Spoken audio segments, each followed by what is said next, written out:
And I'm sure at the end of the day, change that perception of hating the husband.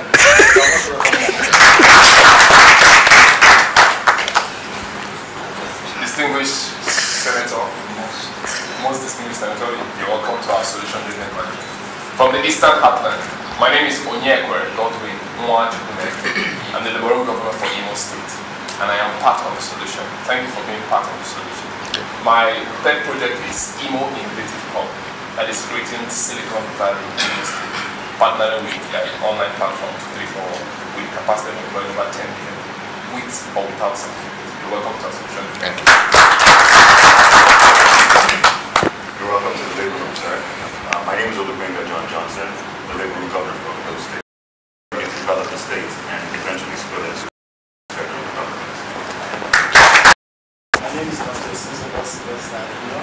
I'm the governor for Edo State. So my third project came up as I had to go through and check and discovered we have not full potential of alternative league. And I picked out rabbit as one of the alternative league. And it will serve as and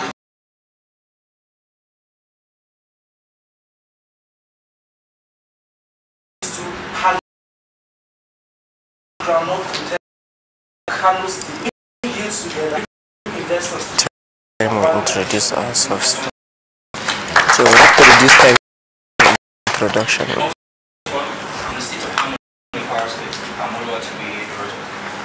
Yesterday's science fiction, Saturday's science happens. Nothing was happening there for me. The project was to use my PPP that I targeted PNP, my personal project that I targeted Protect National Values, focused on the educational sector. Basically, book format and game format and music format, and also action with ideas to help survey to probably digitalize the educational sector from the intensive care unit from Kwara State, and we ought to be the most welcome.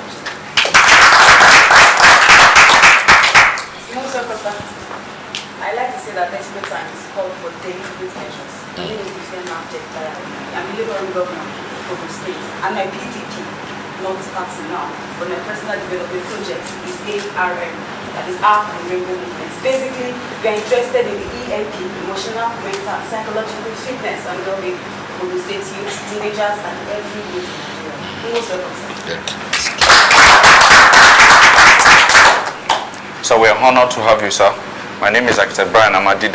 I'm from Adamawa State. I'm the Labour Room Governor representing Adamawa State. And my personal development project is about thrifting.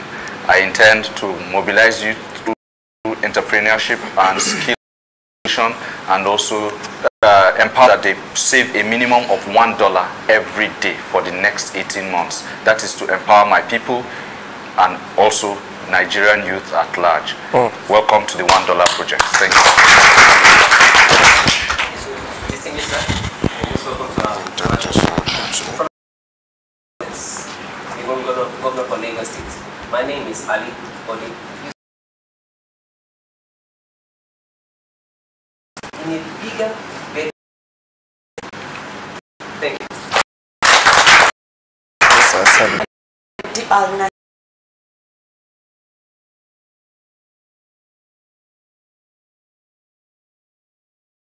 For Borno State,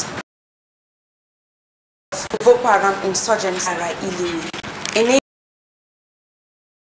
Outside the classroom environment for children. Thank you, sir. Harnessing the talents and educational qualities of people. Education is to change the world according to education is very important in development. Direct job for organizers of this competition.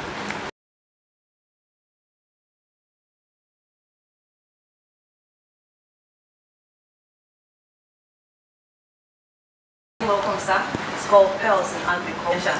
Oil and other things. That was what attracted the tourism that we have here. Something like animals still found in their natural habitation in Yankari Game Reserve.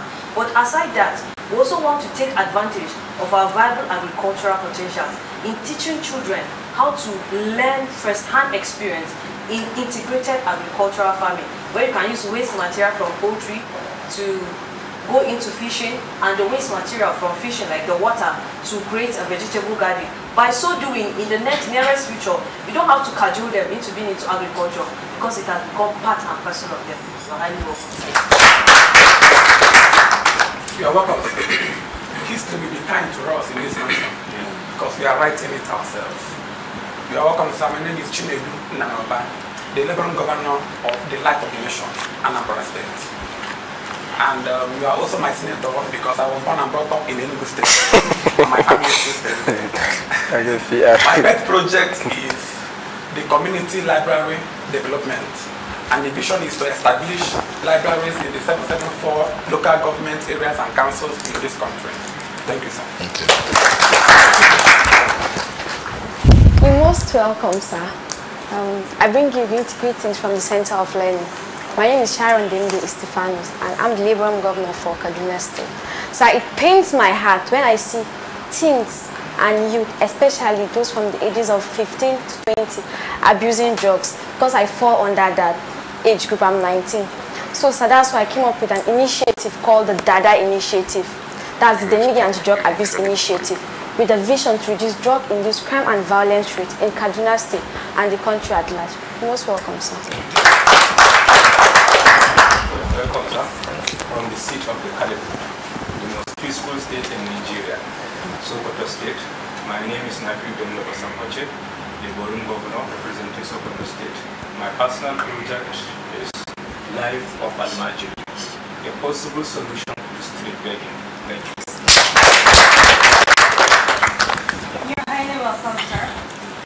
From the home of peace and tourism, my name is Nana Promise Below, Liberal Governor representing Plateau State.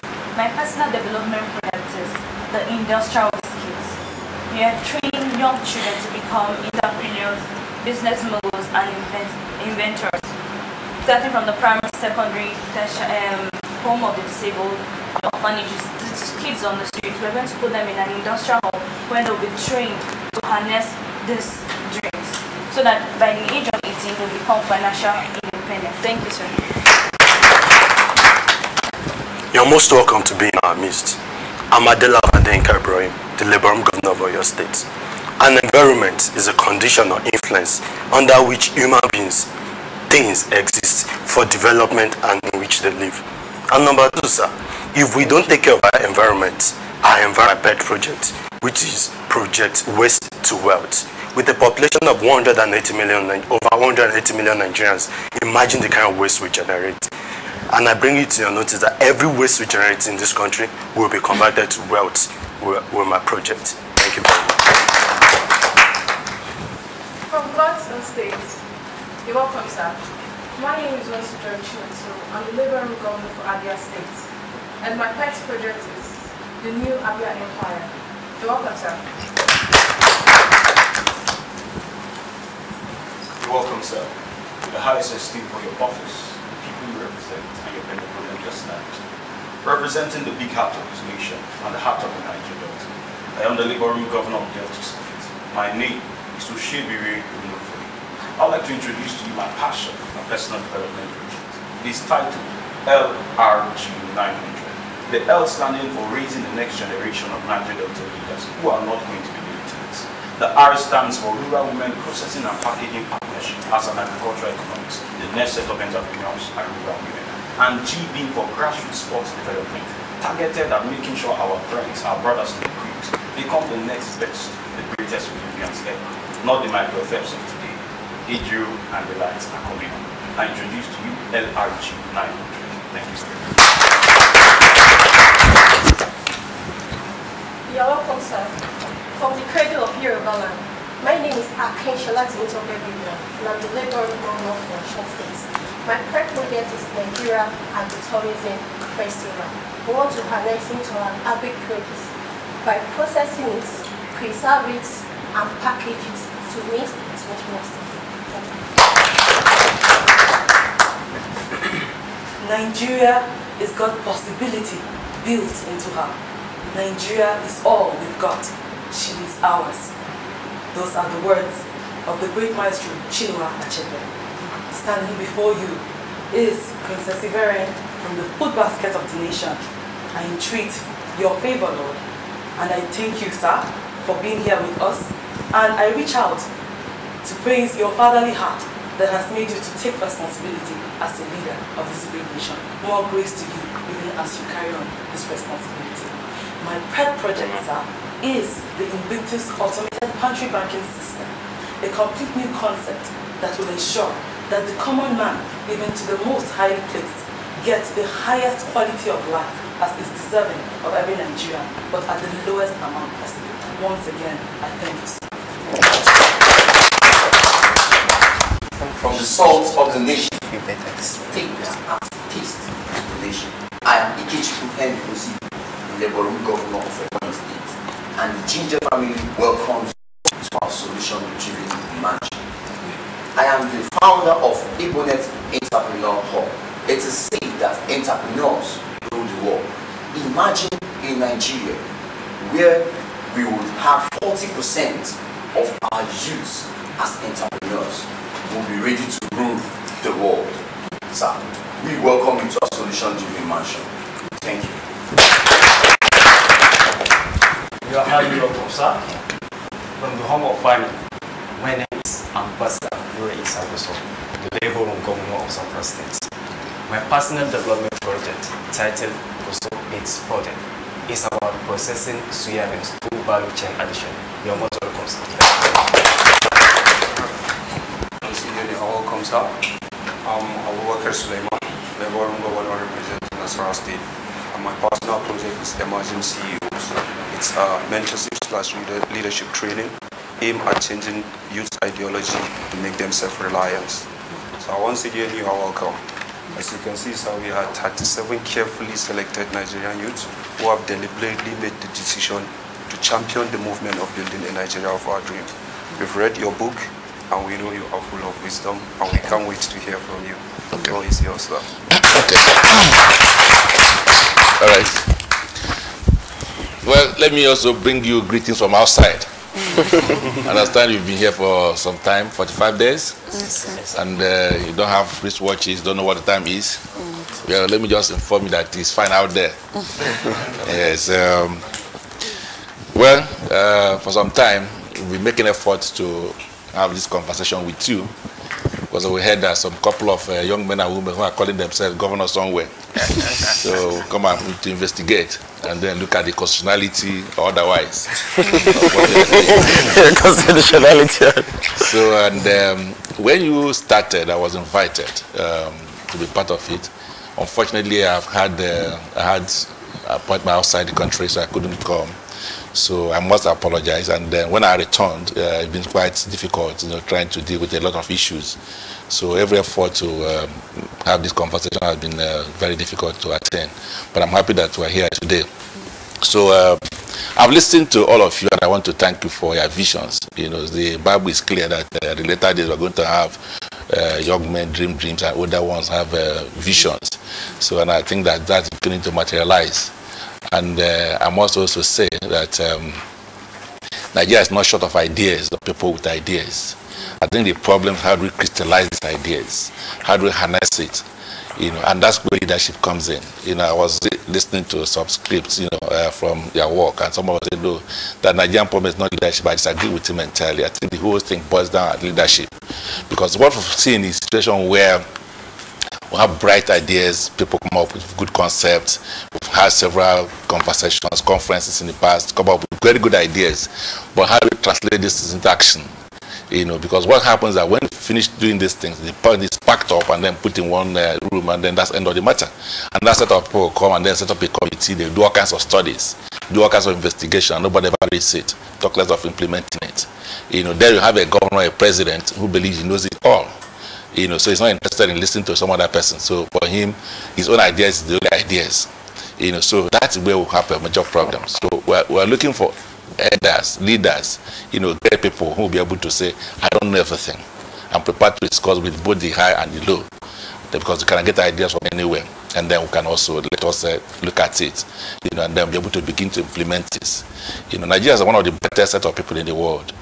What we are lacking, I think the disconnect here is how do we implement these things, how do we coordinate ourselves, to ensure that we implement some of these ideas. If you go abroad, most of the people, the black people are driving technology, science, business, everything, you know, are mostly Nigerians, you know. So, and people ask me, how come with all those potentials we still have problem in Nigeria? And I think that it still boils down to how do you get a leadership that be able to utilize all these potentials in terms of human resources, type of mineral resources, you know, with everything.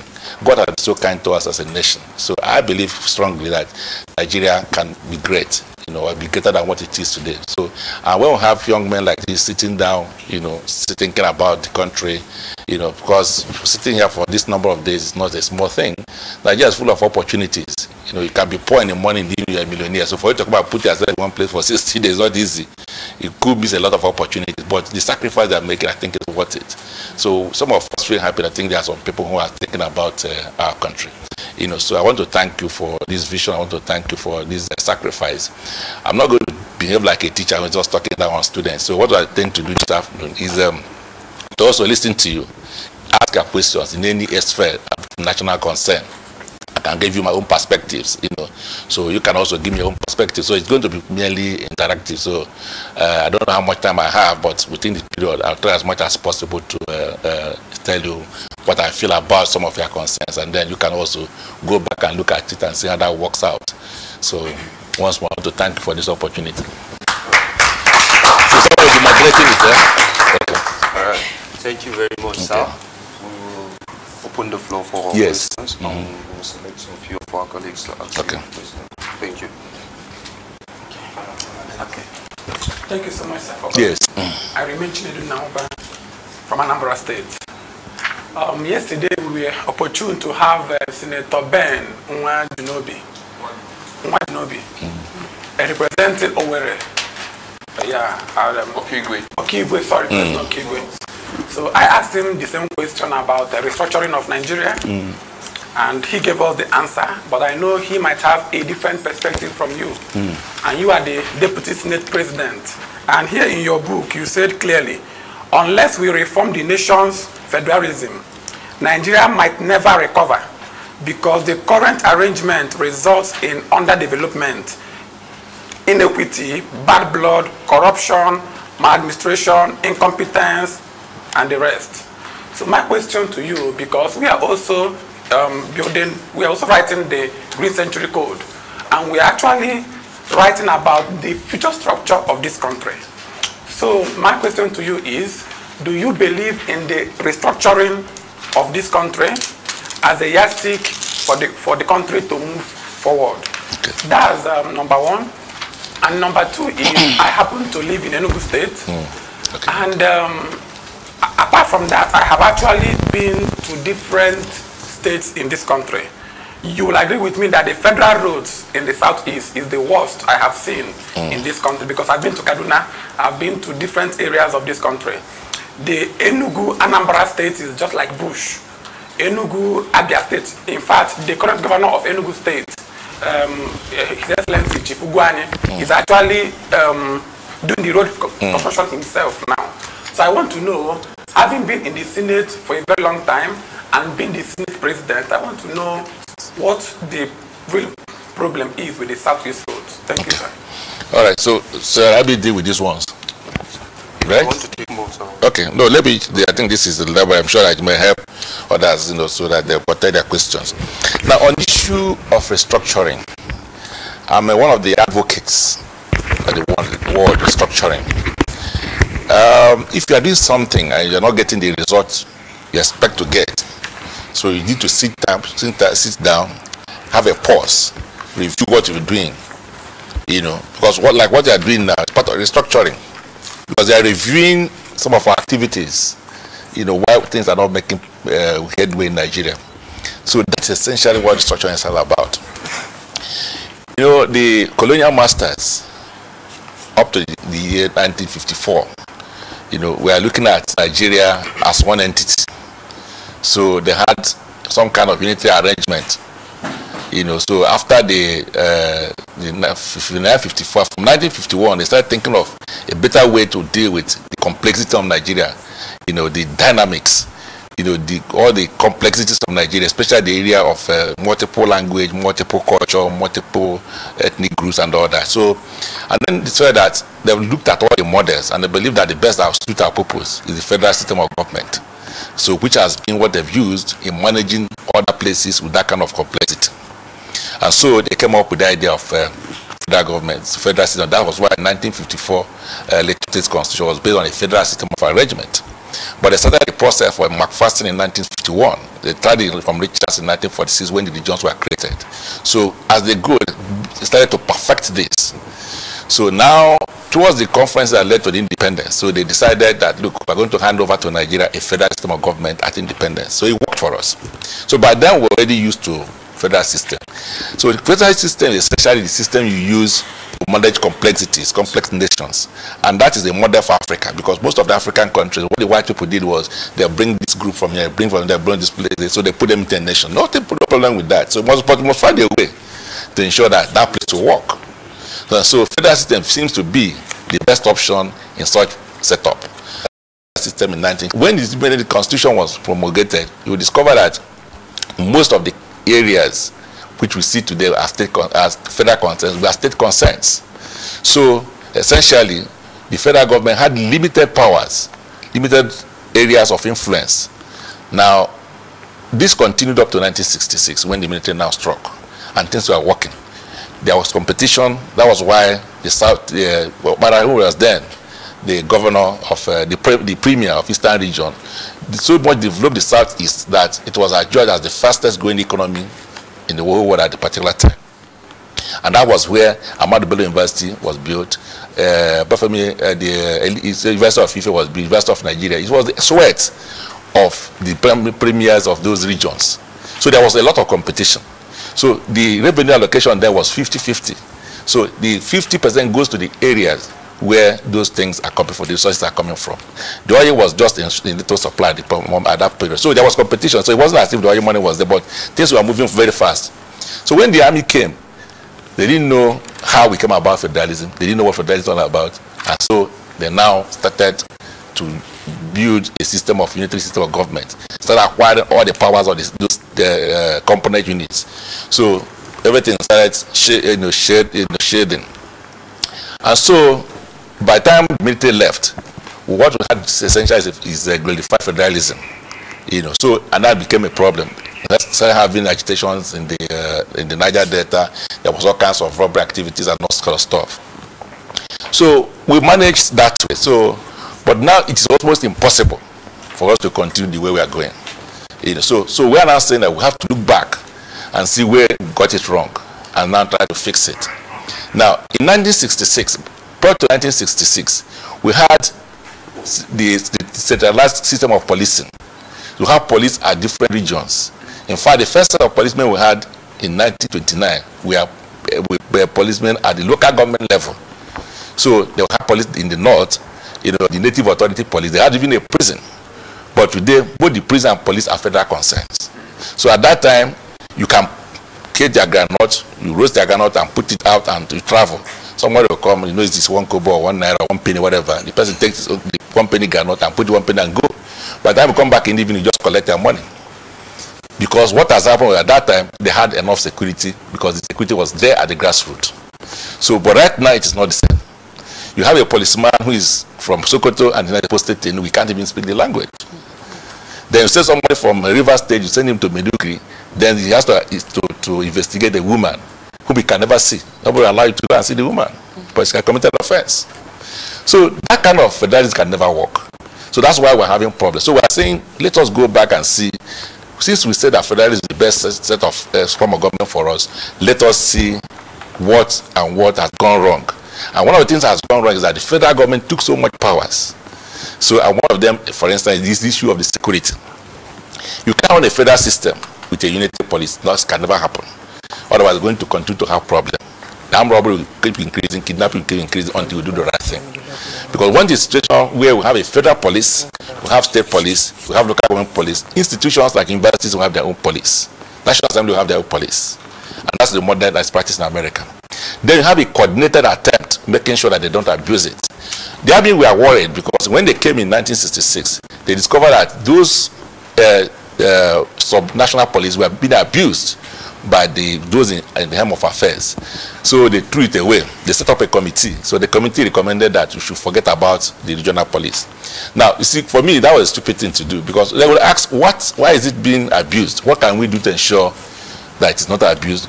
Let us look at the benefits and the disadvantages and see which one that's better, and then see how to deal with it. Now, Brazil had the same problem.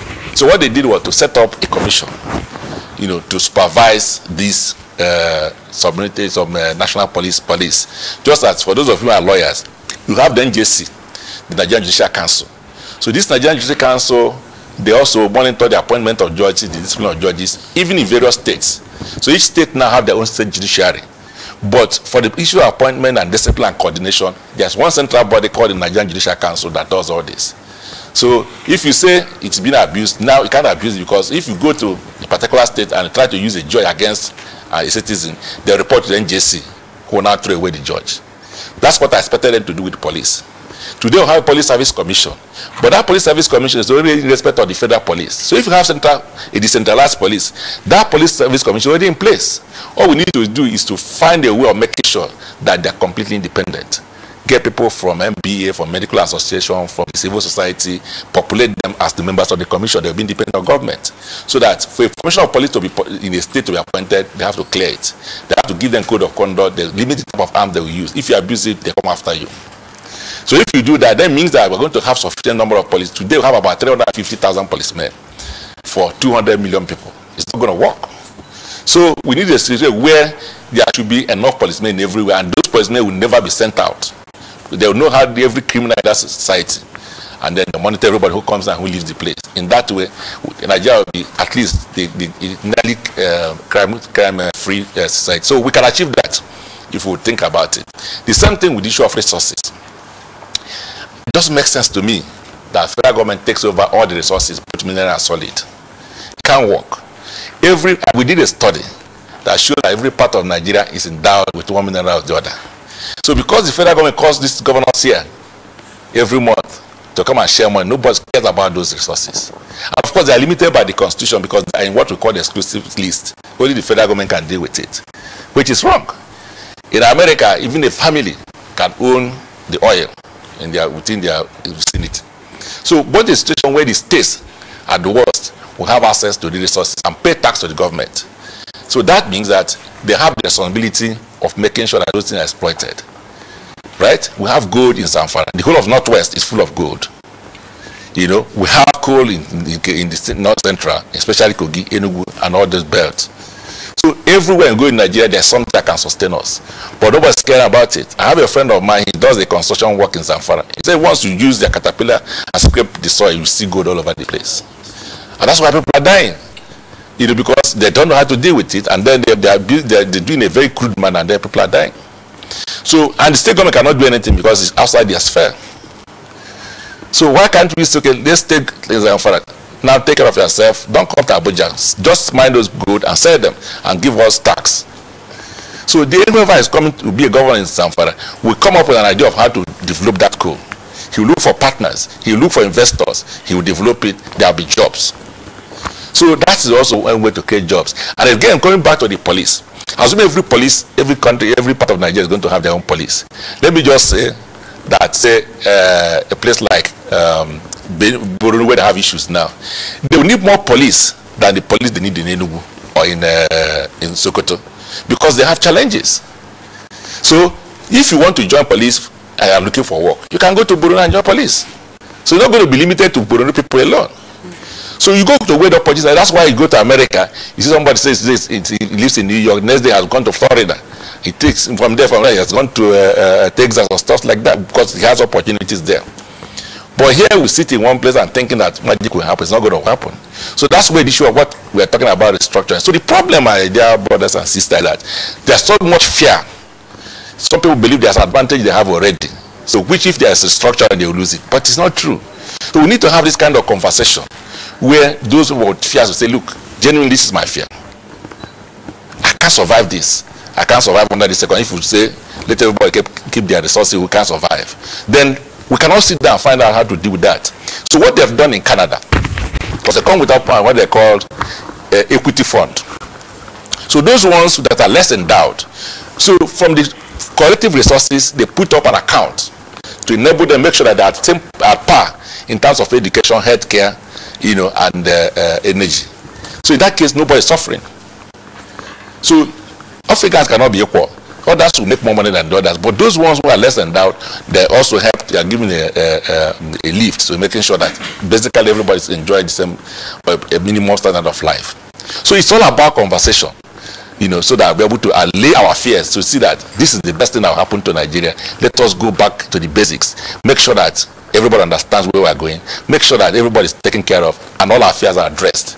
Unless you do that, the issue of restructuring will continue to have a problem, because there are some people who have genuine concern, honestly, but they don't want to have a platform to say it. They say it in their rooms. They say we'll never allow this restructuring because if we do restructuring, we're finished, blah, blah, blah. They won't come into outside and say it. So, but if we genuinely mean to make this move forward, then they must have an opportunity for them to say, this is our fears. So if you want to restructure, how do you deal with our fears? So I've been having this kind of conversation with my colleagues, and it's beginning to make sense to them. So when we voted last time on the issue of devolution of powers, moving more powers to the states, it was voted out by our colleagues from the north, because they thought there was something, a hidden agenda, so that they will now have access to resources. But now they've understood that it's not like that. One of the things we wanted to move is the issue of energy.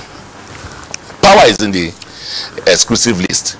We say, okay, let's take it to a concurrent list so that states can not only generate power, they can transmit power, they can distribute. So they voted out. So where does any person lose in such circumstance?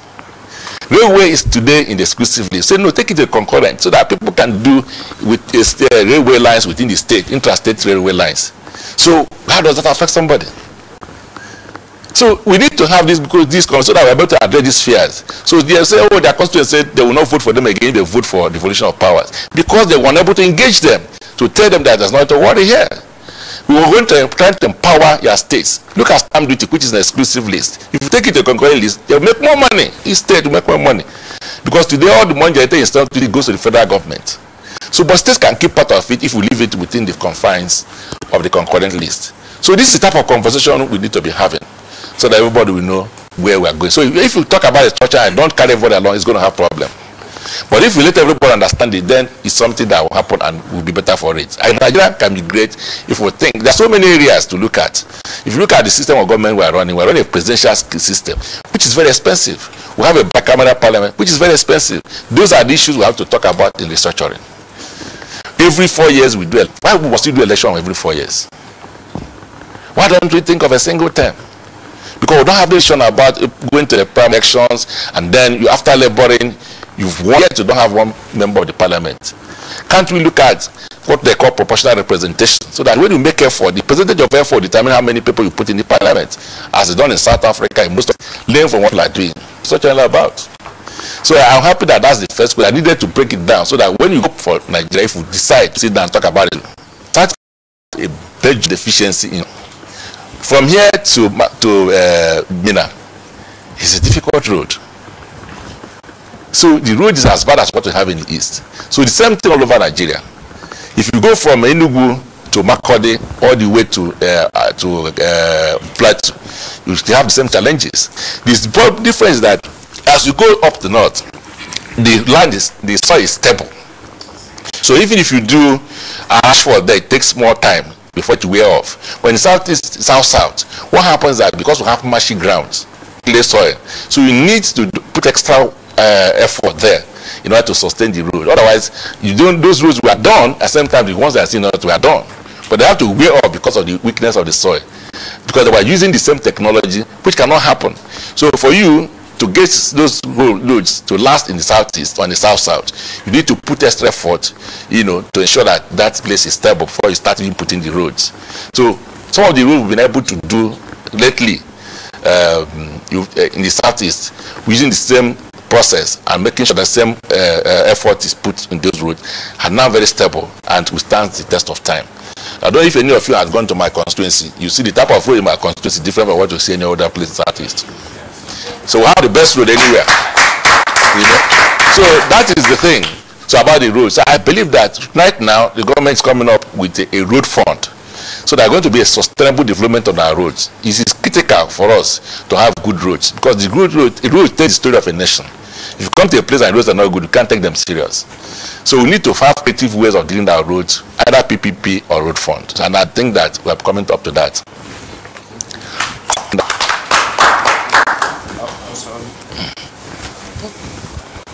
Thank you, sir.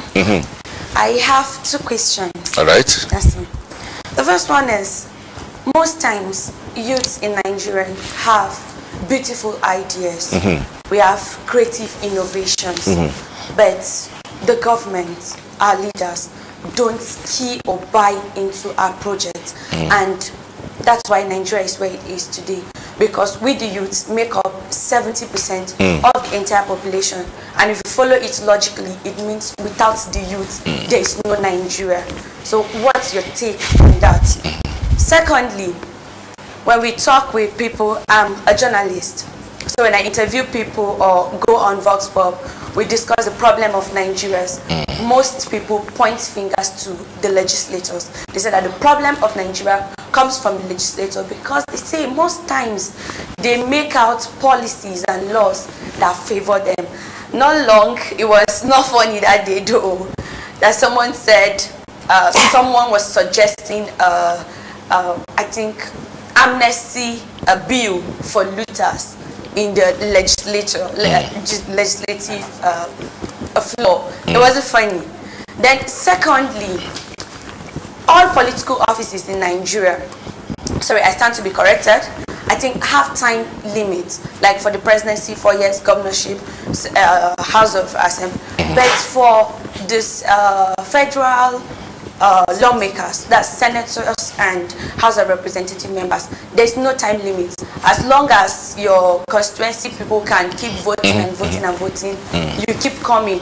And we've discovered that there are some lifetime senators now in the House that make little or no contribution, because people say we're good with them, just let them keep being there, but they make little or possibly no contribution now, because we don't really see their faces. So what's your take on that? Okay, I'll go straight to this one. Let me just clear with this one, where I won't be taking much as I took the issue of restructuring, so that we can take more people. On the issue of youth, I said it clearly that the future belongs to our young people. So we are working with young people to ensure that there's more participation. And the best thing to do, which we've done already, is to amend the constitution to reduce the age limit for people to run for elective offices, which they call not young to run. So I was part of it. They met with the people, came to me. I promised them I would see that happens, and we saw it go through both in the Senate and in the House. So we're hoping that there will be more participation of younger people because of the reduction. Then I also believe in affirmative action. Now, this affirmative action can only happen if we will be able to change what we call first past the poll, the proportional representation. The implication therefore is that we can allocate seats in the parliament for women, we can allocate seats to in the parliament for young people. And so that will happen. What will happen is that if a political party has secured 40% of the votes in the parliament, so that means they are entitled to 40% of representation. Now out of this 40%, we can say, okay, 20% of this should go to the women, or 10% should go to the young people of so age. If you do that, you can see we lose a broader part of the citizens.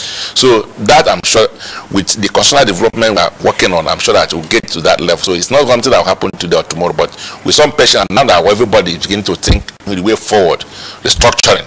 You go back to this word restructuring. Now we have to change some of this. So we can't continue to stereotype, going things, same thing the way we have been going, but that's not working for us. So we should be able to embrace change, and be able to also pay the price. Now, on the issue of the amnesty for looters, again, it was largely misunderstood, or maybe it wasn't well conveyed. Let me explain this. I'm a lawyer. I know what it takes to convince somebody in a criminal trial, because the standard of proof is beyond reasonable doubt. It's not easy. That's why when Buhari came, he thought he would throw everybody to jail. So they grabbed all kinds of people with all kinds of accusation. As we speak now, nobody has been convicted. Nobody. Even the so-called recovery, they may lose all those money, because they were on in the money. In America, that look, the government is charging you, stealing 110 billion right? And so, okay, you are going to forfeit half of this money, and then you have your freedom. The message is okay. Even though I know it may not convince me, even I know that at the end of the day, this can take us 10, 20 years.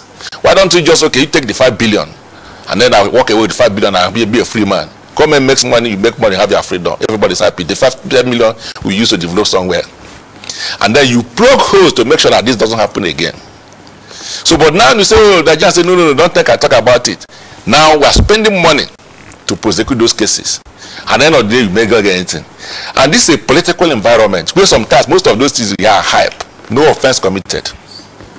I'm a victim.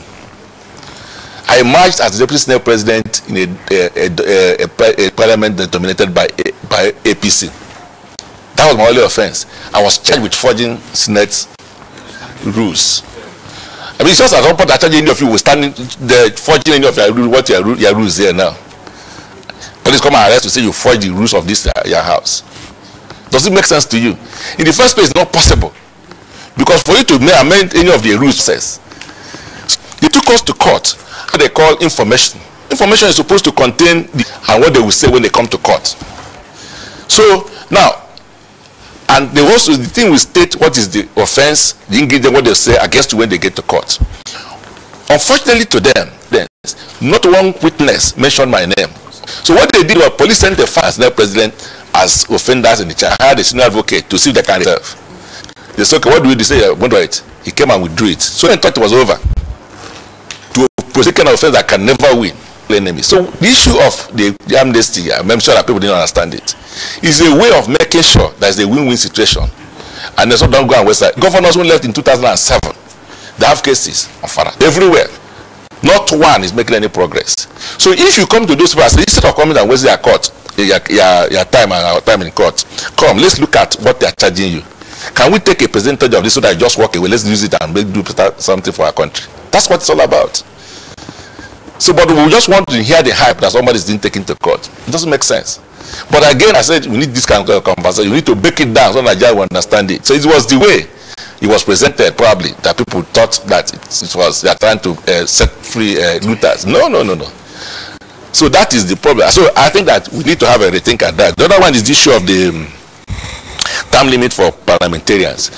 Well, that is a standard practice all over the world. America, John Kennedy was the report Kennedy. It was there for 49 years. So many senators were there about 50 years and all that. 30 years. The last vice president, Biden, it was there for about 39 years. So it's the standard. This idea is to have McCain has been there for over 36 years. The idea is that to have institutional memory.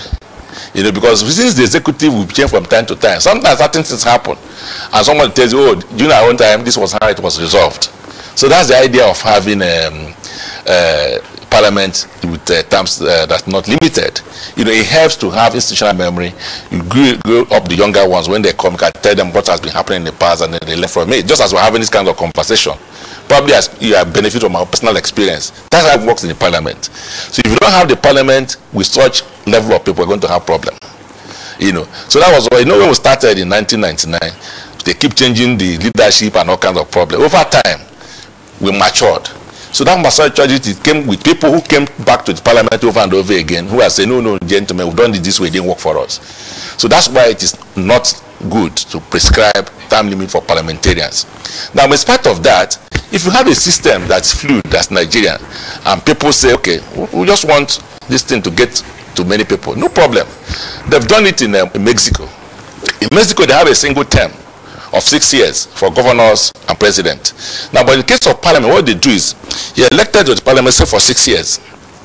After 6 years, you go. Then you either go to the House of Representatives if you want, or if you're in the House of Representatives, you go to the Senate. But you won't stay in one place for under 6 years. After the first 6 years, you must move. Either you go to another house because they had run a bicameral parliament, you go to the other one and spend another 6 years and come back to the other one, or you walk out. After 6 years, you come back. So their own, you just create a gap. So in spite of that, the fact that they get a gap, but they still need that, you know, continuity, you know, make sure that there's institutional memory. So it is for the benefit of the system, you know. So don't worry, most of those people will go and then you will be elected. So I think that's the answer for that one. Thank you, sir.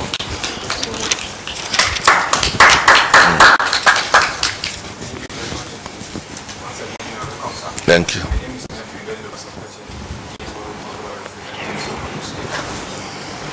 Sir, before I come into this mansion, I personally expected this book, the century code, this plan, and Nigeria needs a plan.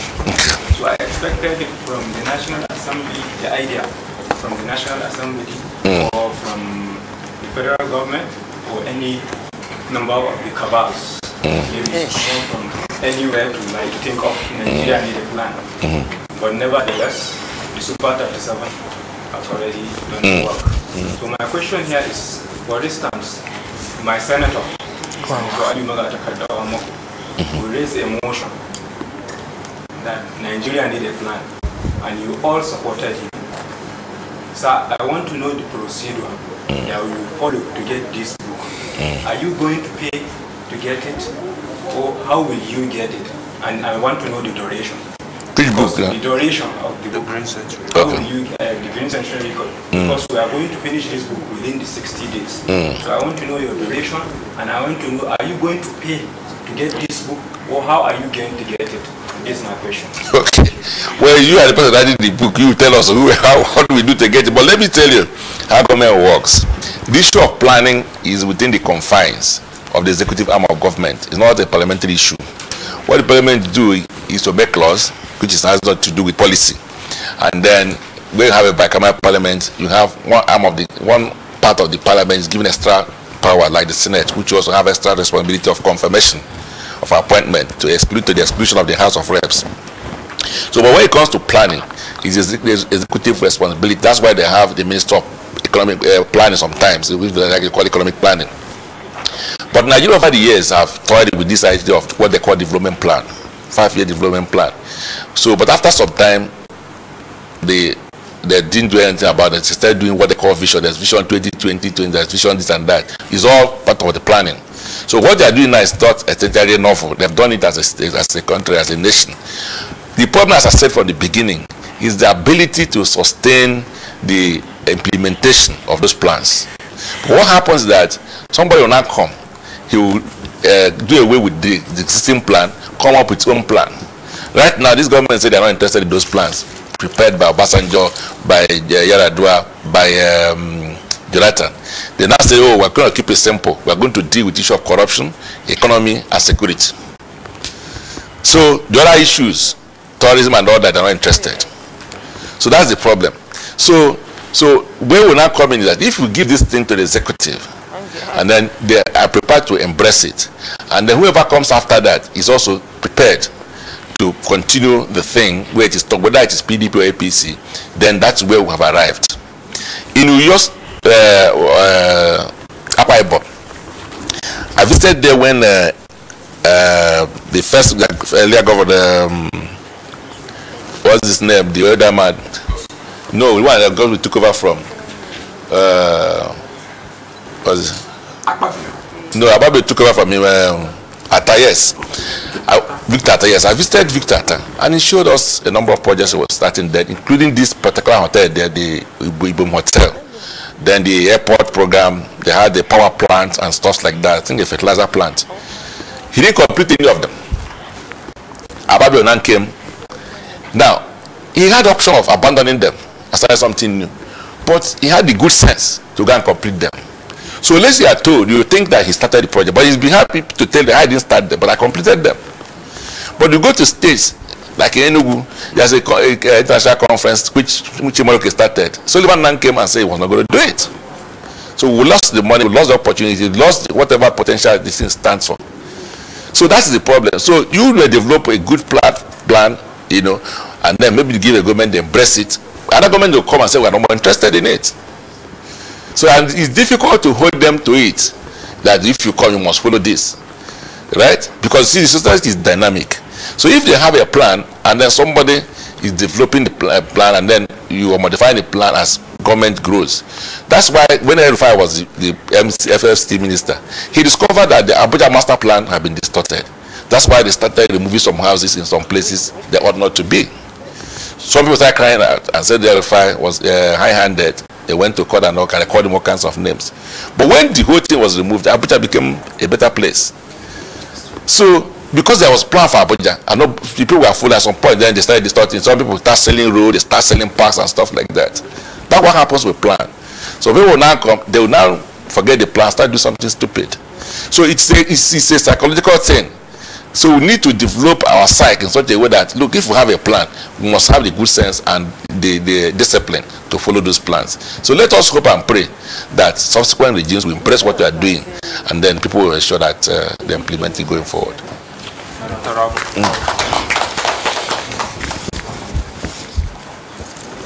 Yeah. I'm talking like a layman. Okay. My question is very simple. You made mention that in America, my name is Chipa. Yeah. You made mention that in Nigeria, you have oil. In America, sorry, you have oil in your land, you are able to work on it. And also made mention that in the Nigerian constitution is copied from America. Now, Nigerian resources are for federal government. Nigeria copied these constitutions from America. Yes. Why are there certain aspects of the American Constitution that we don't follow, and also American Constitution on Nigerian existential challenges is bound to be like a square peg in a round hole. What can be said about the Nigerian Constitution? As a lawyer, does it mean, or does it need to be changed to favor the Nigerian existential challenges, or must it be amended? Or is it a family rule that certain people must be custodians and need to be appeased first before the general public? Or is it like we are copying the good part or the legislatively favorable aspects of the American Constitution more than the national stability favoring aspects? Thank you. Okay. Yeah, thank you so much. I think the part of our problem was that when we adopted some of these constitutions, we don't look at our environment, you know, because America is completely different setting from Nigeria. So first we started with the British type, you know, of parliamentary system, you know. So we now discovered, oh, it's not going to work in Nigeria. So we say, okay, we need a stronger government where there must be a president who is not only a president but also a commander-in-chief. And so they think that will help to wield Nigeria together, especially giving our dynamics. So they now brought in the American system without looking at it. Now, so there is a whole lot of complaints about this kind of wholesale adoption. You must situate a constitution to the peculiarities of the environment. So I think on the 9th of October, so I presented a paper in New York on constitutionalism and democracy in Africa, you know, a review of the tested models. So I looked at how the Africa has looked at the adopted federal system, adopted presidential system, and parliamentary system, without really looking at what is our peculiar circumstance. We must have peculiarities, look at our life, our languages, and everything. And so in this idea of amending constitution, in the long run, we're going to need patching these things. So I came up with this idea, but with a new constitution. We now get some time again where we genuinely need a new constitution. So what did we do? We now said, what have other countries who found themselves in circumstances have done? So countries like Kenya and Brazil. So what they did was they go back to their constitution and then amend the constitution to make a provision for how a new constitution will come into being. So I now created the opportunity, provisions in section 9, how we can do a new constitution.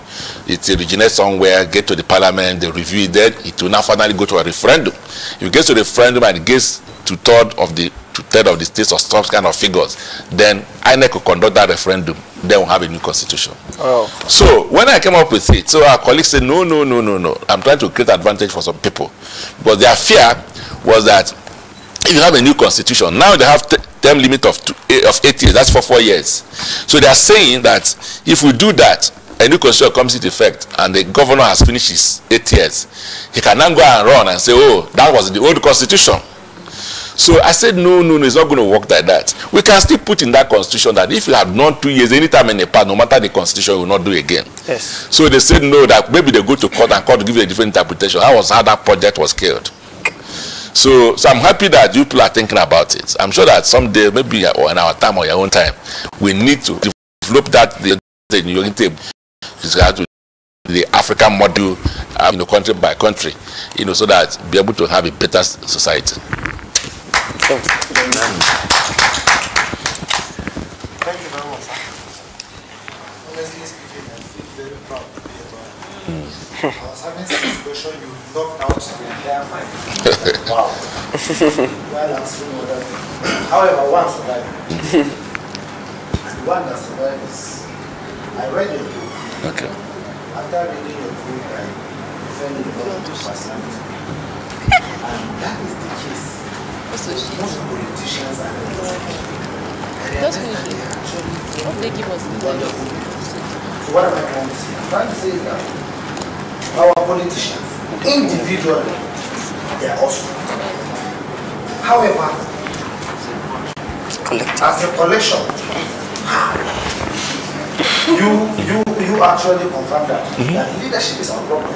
And leadership is a collection of all these people that are in public office. So the question now is, what is the problem?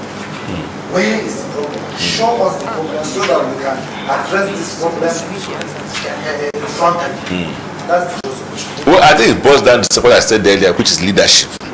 Because when you're going to vote as a young man, and then say you're from Enugu, and then somebody is running for president from Sokoto, and after you've left this house, you believe in your mind, in your conscience, that man from Sokoto is better than your brother in Enugu, and you say, I'm going to vote for that man in Sokoto because he deliver better.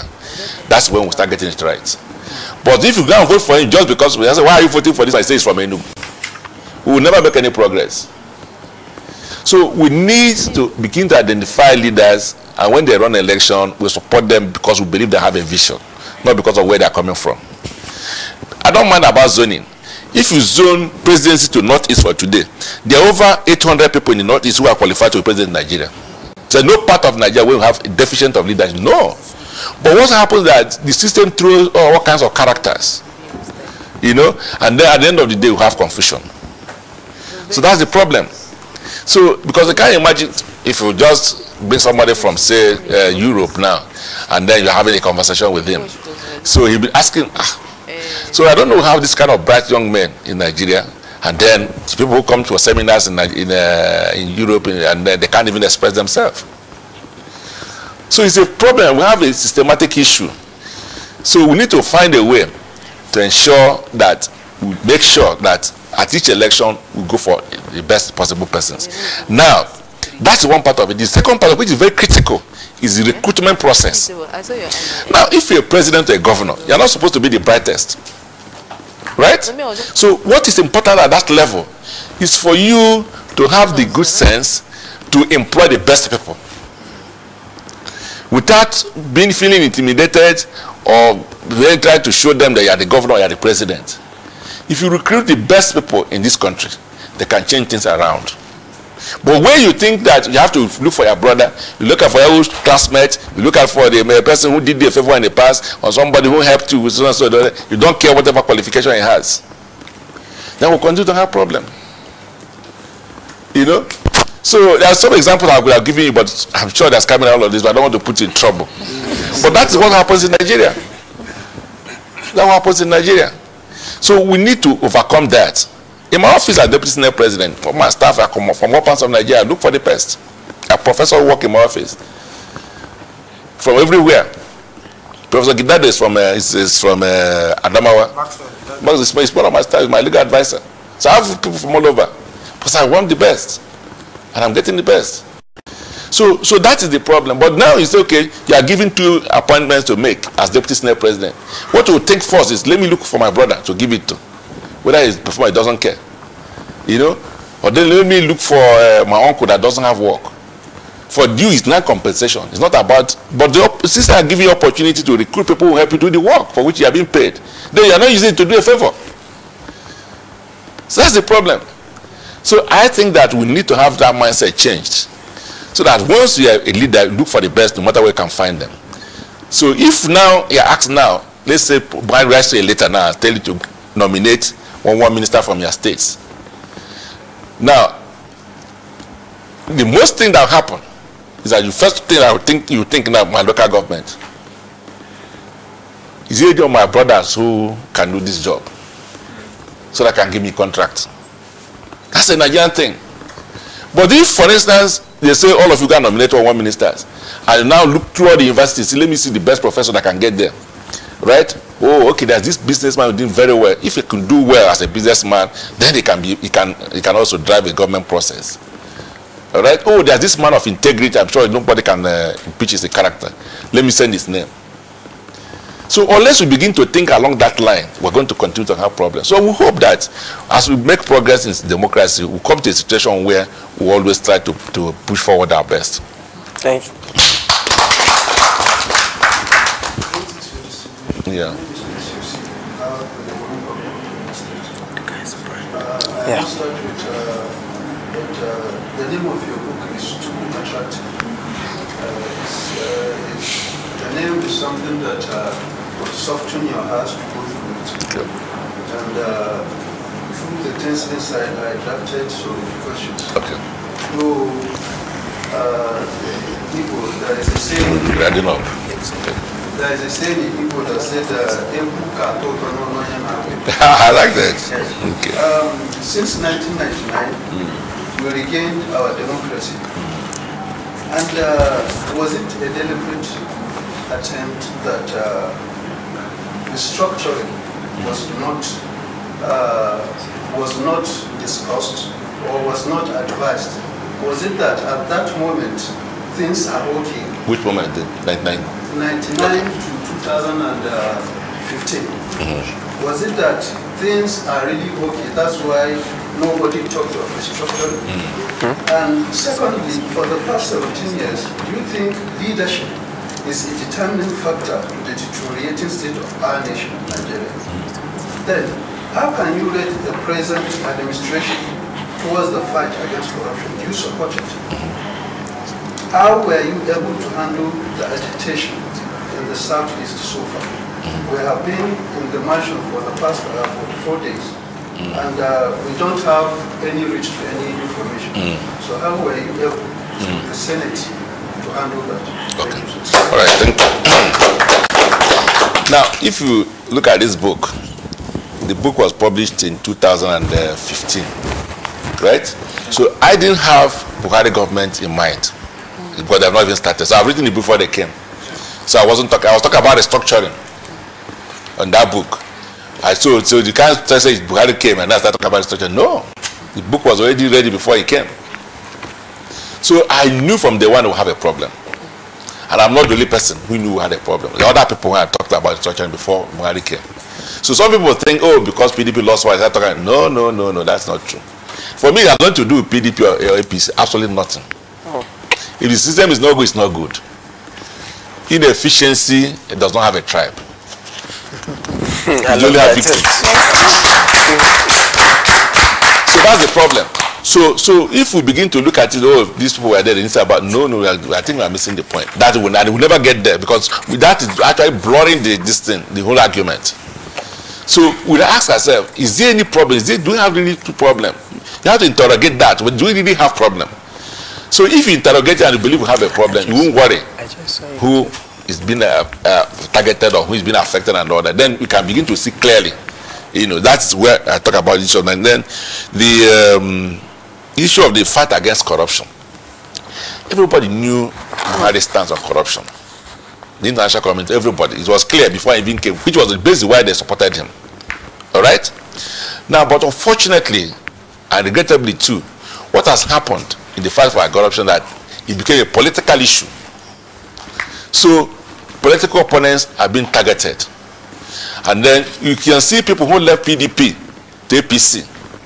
They were not going there to look for appointment because those appointments never came. They were going there for protection. They believe that when you leave PDP, when your things are all covered, nothing's going to happen to you. And it's not supposed to be so. The law should be able to apply to every person. Yesterday, I'm sure you have been told now that the former Secretary of Government has been fired because of the investigation from the Senate, how he influenced contracts in a position in Pine, which he was supposed to be supervising. He has been fired and that person replaced him. That is the type of fight against what we are looking at. No matter who is the person involved. But the situation where you begin to charge people to court because of their political persuasion, nobody will take you serious. So that's the issue. So if in the fight against corruption, the president or whoever and the agencies are targeting everybody and doing transparently and apply the rule of law and not going to the press to go and convict people and then go to court, there's no evidence. Then now so the judges are corrupt, they are not trying to help. How can they help when you have investigated nothing? You are just trying to put blackmail people and then paint others as being corrupt. In the interim, you don't have any evidence against them. So that's the problem. They don't really have the patience to investigate matters conclusively, so that if you go to court, it is watertight. So that's what we are saying, that if they are going to fight corruption, we have enough laws in the land to deal with it. And don't forget that both the ESCC and the ICPC Act were promulgated under PDP government. So it's not from this government. So the law they are using was there before they came. The issue of the code of conduct was there before they came.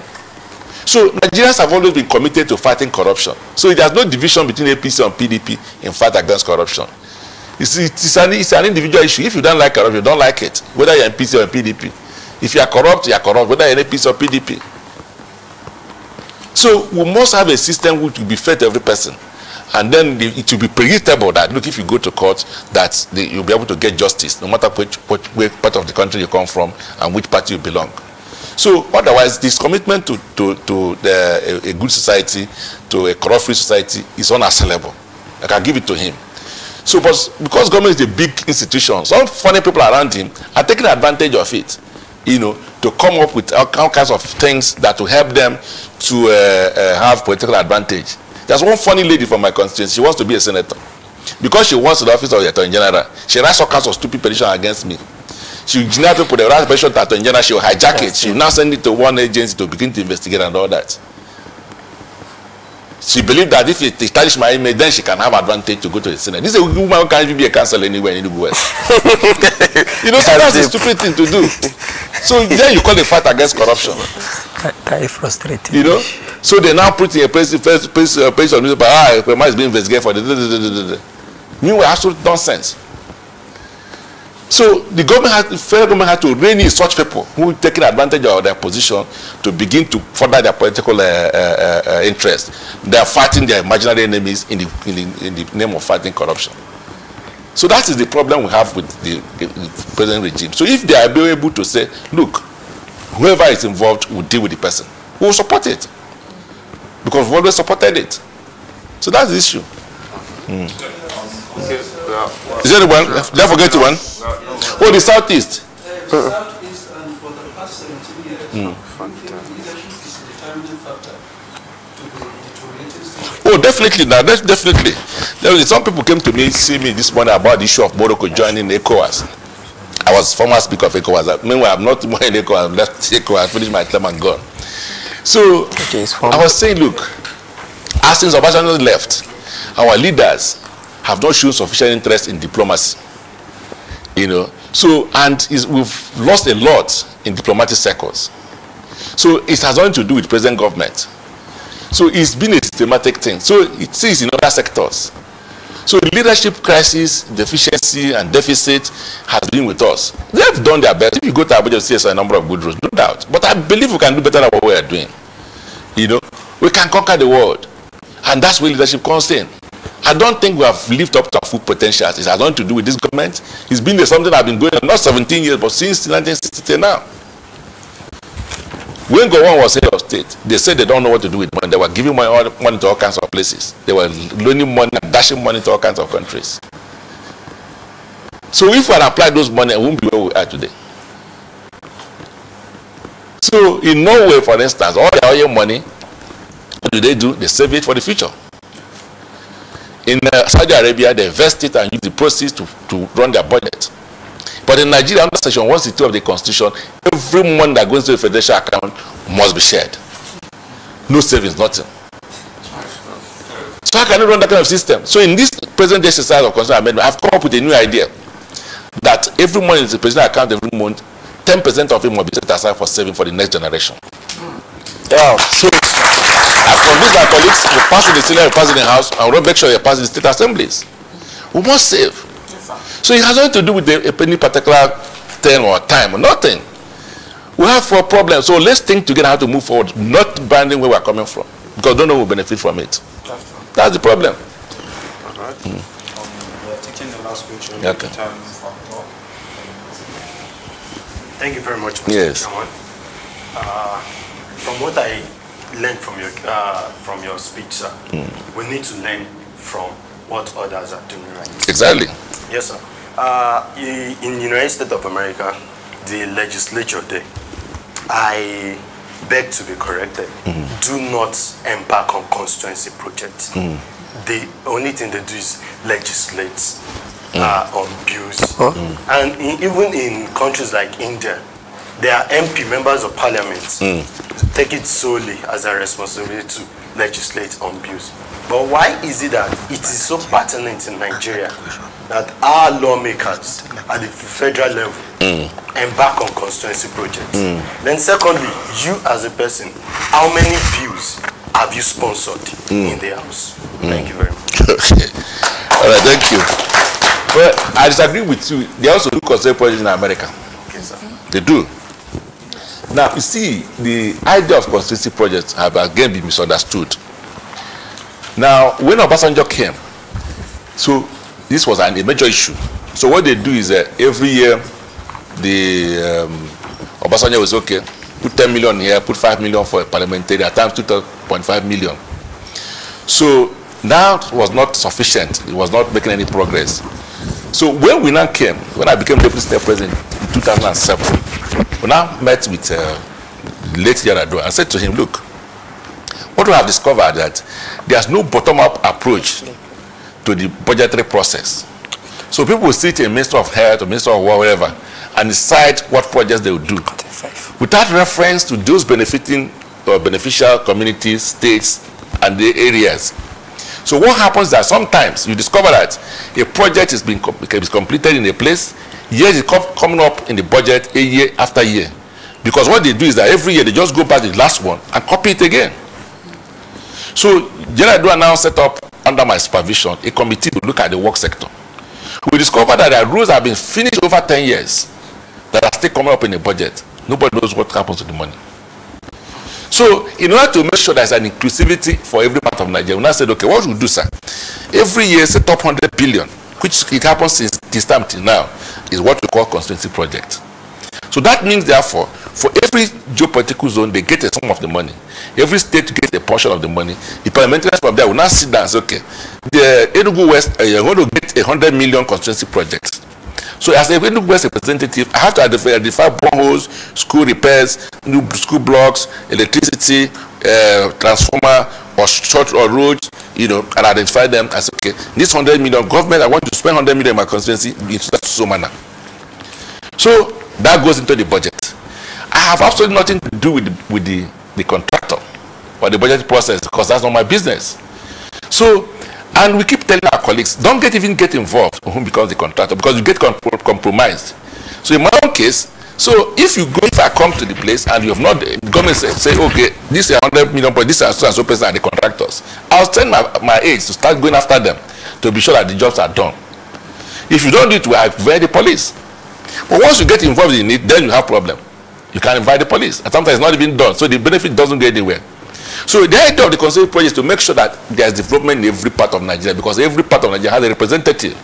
If you don't do that, 80% of Nigeria will have nothing to do in that budget. But as I speak to you, that every Nigeria, every community, every constituency have a place in the budget through the instrumentality of the constituency project. That's the idea. We borrowed it from America. We didn't just come up with it. That's the only way. Because you can't sit here in Abuja and know all the problems of Sokoto. You can't even know who has light and who doesn't have. Doesn't even know where there's water and where there's no water. It is only through that process that everybody is included in the implementation of the budget.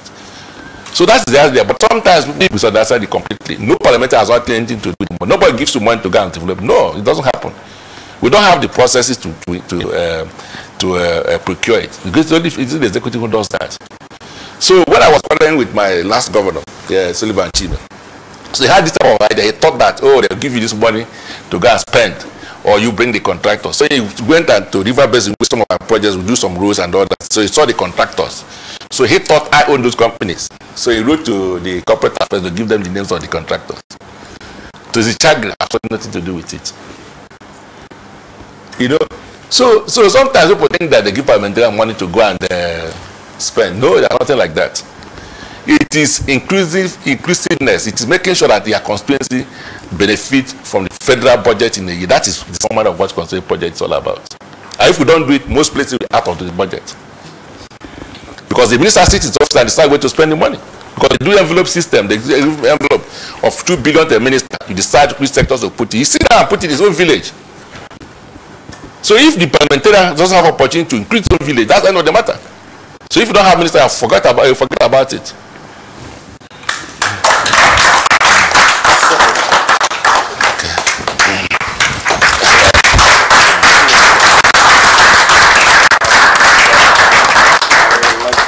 Quite an honor. You have changed our perspective on so many things. But before you step out, I would like to give a little bit addition. This is the Green Century Code. It's a 100-year development plan for Nigeria, which we are building in this nation. So when my colleague from Anambra said the future will be kind to us because we are writing it, this is exactly what he's referring to. That's right. So sir, we hope to put it together. And when we put it together, we'll bring it up to your decks, and we hope you can use your influence, talk to our colleagues, in helping us actualizing this great dream of ours. Yes. Okay. Thank you very much once again. It's a pleasure. We will take the creed with you. We have okay. Okay. Okay.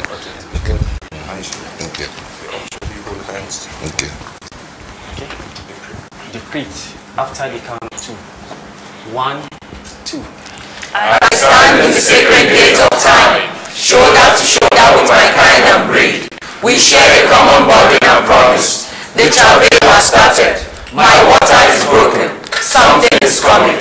A spiritual nation is breaking out. The world is anxiously waiting, and I am the carrier. I must release this precious seed inside of me. The memories of yesterday will not stop me. The pains and shame of today will not define me. My womb is the carrier of the future. Few days from now, my baby will cry in freedom. I shall give to the world a brand new super nation.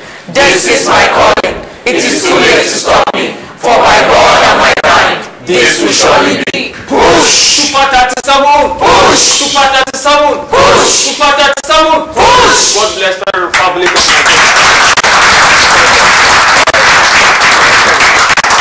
Good luck.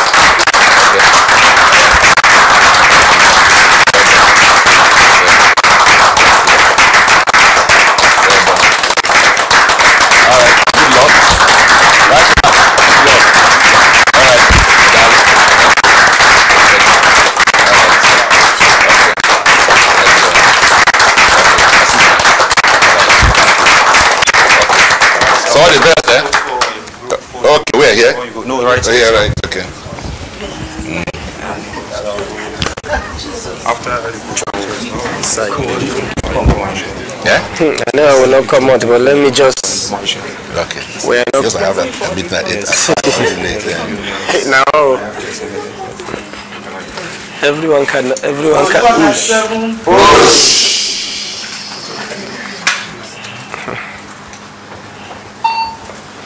Well, we can't come out, but nevertheless, everyone cannot come out.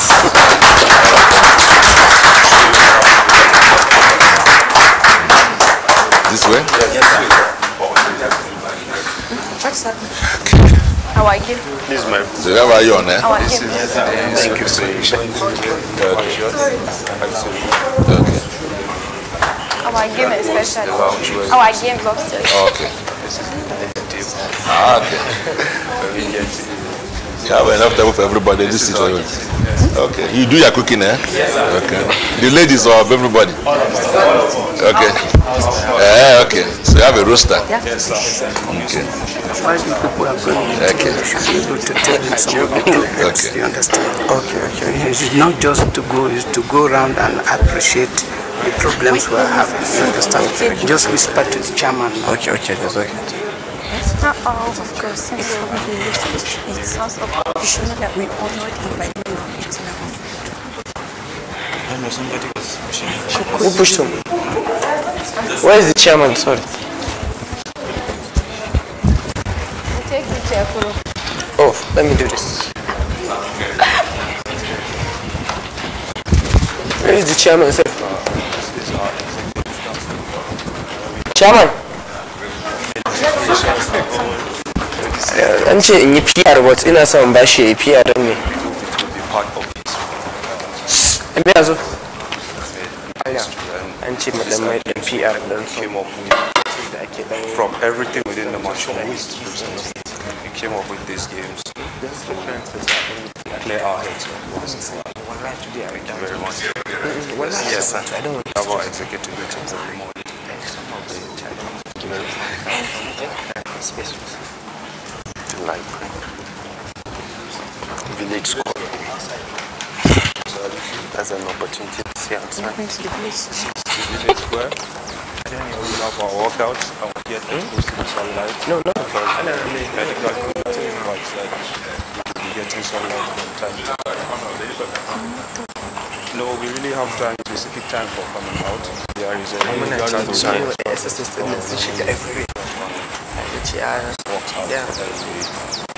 Saturday and Thursdays. Yes. We have very few 15 more days to go. This is day 45. I hope you are not a victim. Yeah, we actually are. I stood against it because what we have, because you have to have the benefit to the end. Yes. So it's don't do it like Big Brother. It's a different concept. Yes. But once you remove someone, then that takes out. They will not benefit from all this kind of compensation. So it's something they would have waited to the end. Even if they want to get it, can get through at the end of the day. The class starts exams, everybody sits in the exams, and then they still date them. They don't eject people so that you have someone who will have first. This is actually the first. Yeah. It was just when they discussed with me, one of the things I advised them. Yeah. Part of the criteria, how is going to promote national unity. Yeah, which is fine. So that's why you cannot eject anybody. So everyone will participate. Then they will grade as you said, and then cumulative they know who comes first at the end of the day. You know, so how do you grade somebody who had left? Doesn't make sense. No. As he said, this is the first time. So yeah, you keep adjusting. Yes, sir. Yeah. So can I just take you from here? Okay. This is Sambisa. This is okay. And the extreme end, that is. Nice. Okay, that's how many in the room? It's quite over. Okay. Okay, yeah, that's fine. Yeah. Have they gone? It's just communal living. Okay. This is Sambisa Lounge. Straight. This is the forest. The thinking room. Okay. Where we just think. So the men actually sleep in Sambisa. You go there one in the time at the time. I mean, we are going towards where they are living. Okay. Yeah, they're still here. Okay. Oh, okay. Yes. Two have left. I guess they are going now. In a nutshell, okay. Yeah, that's fine. Yeah. Okay. Girls are not smiling. Girls are By the time sleeping. they beat again, I'm sure that they perfect some of the problems. Yeah. Why didn't you leave? So I'm going to leave you here, right? Yes, sir. Okay. Something from Bikini. Oh my God, this is interesting. I would like if you signed a few autographs on the books. That was given to me. I would like to take that glory. I was firstly speaking, but at this point. Just give me some of the books. Just a few of them, actually.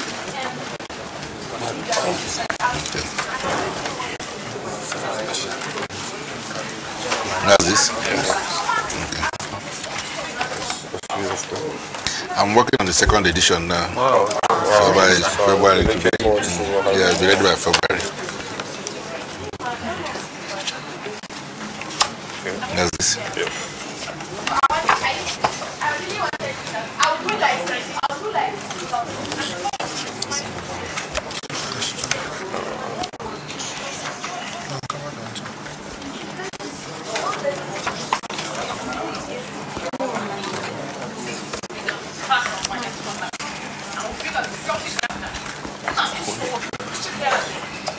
Thank you.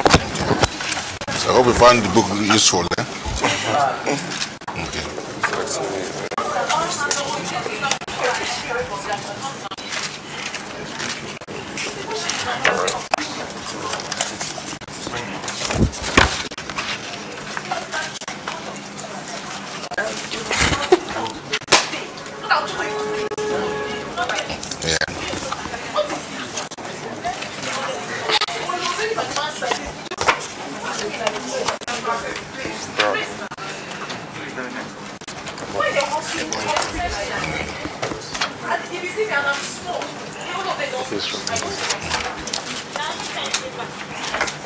I guess you've also been to Oyo.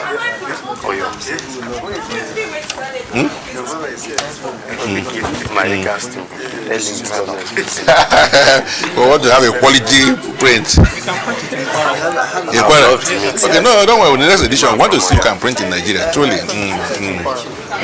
That's my regards to him, sir.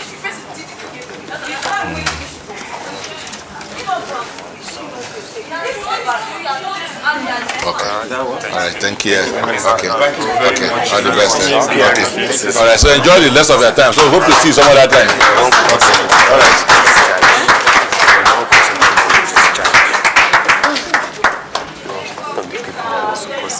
No, I'm passing it to them. You will hold it in there. They do not want anybody to know this. I said, hope no one is addicted. I don't know even this. He said this. I swear they did not open up my eyes. It makes you less vulnerable. Because I don't understand. Yeah, seriously, ma'am. Thank you for asking my third question. It did not answer my last question. I said that let's sit down, please. We have something very important. Let me just address it as quickly as we can. Please, let's sit down. Sleepy. You slept to the extent that you went outside, you put on that scarf. No, I was with two scarf. I tied it on my head and called. Okay. Cutting. Yeah. Which one would you like this? But like, John strategize. Please, one house.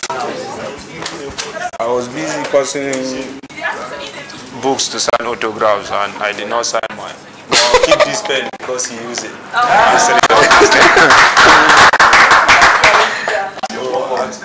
As in same seat as the Senate. Maybe it was lower than it's quite a nice one. I must appreciate all our efforts. It was a good one. The questions, even though sadly not all of us get to ask questions, but we decided to take it house by house because we knew the questions would be much. So that's why some people couldn't have the opportunity to talk, because we were following it house by house serially. We had to. And I want to address a particular issue.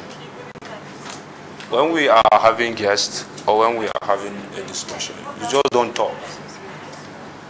Princess, yesterday I called you by the side and spoke to you about this same thing. But today you have to make me bring it out again. You have to be called upon. There is protocol guiding us. You just don't do things here. That's why we have protocols guiding us. So if you want to talk to a guest or you want to speak to him about anything particularly, you have to pass through the right channel. Ike Ekweremadu, he was not given the opportunity to talk because we are asking already from his house somebody have already asked a question. But he followed through the right channel in addressing the deputy Senate president before he left. So you should try as much as you can to stick to that protocol, because that's what keeps us in this mansion. That's what makes us different. That shows that we are an organized society.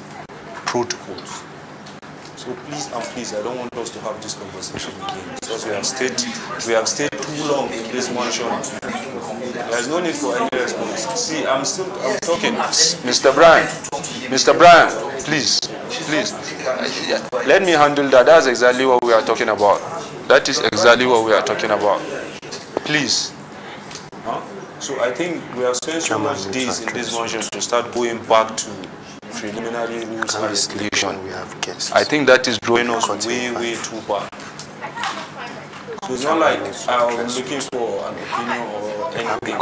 I'm just telling you that there is protocol guarding everything we do. And I am very sure that you are aware of them. Because there's nobody in this mansion that is not aware of them.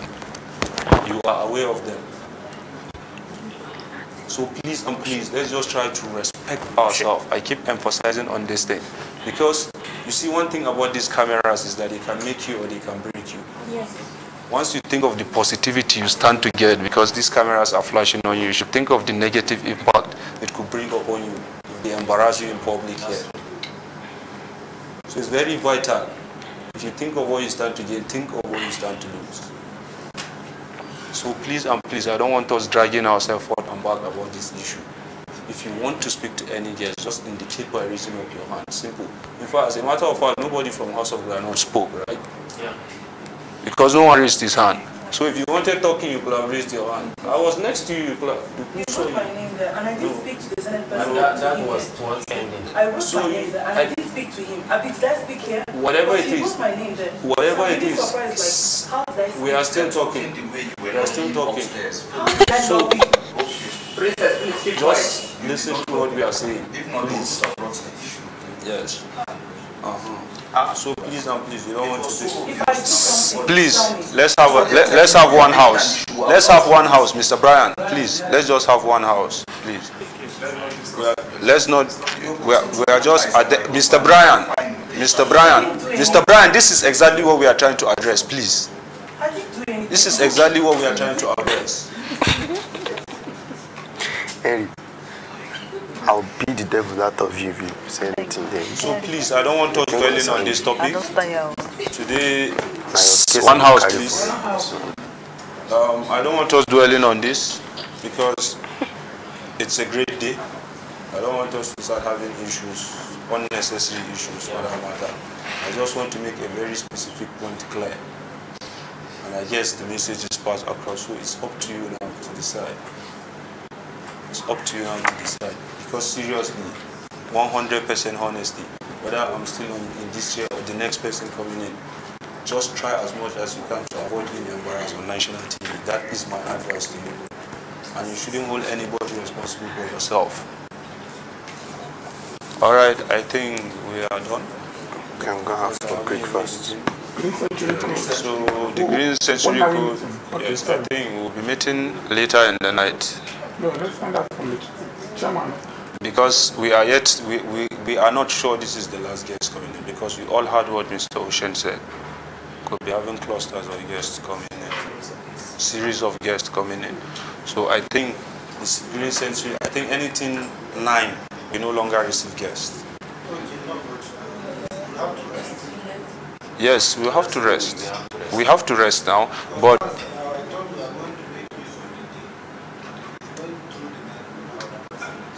it's not yet going through the night. We are just working on possibility here. Yes, because I don't want a situation whereby we'll be somewhere discussing the Green Century Code and our attention will be called upon to come and receive a guest. So that's why we just want to be sure that there is no any guest coming in before we finally decide to sit down. But I must say we have to squeeze in.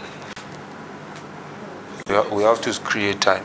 Yes, we have to create time. Alright, I think with nothing much ado, any other observation? Alright. No, they will get the laptop. We spoke with him. We'll get the laptop. Please, Isai. Even my house leader was caught. Embarrass us. Embarrass us. You that you're embarrassing me. Oshie, my man. We'll use you for cutting 5 advertisements. Do you know what it means to work hard? Oshie, I'm sure you've not recovered from your chairmanship.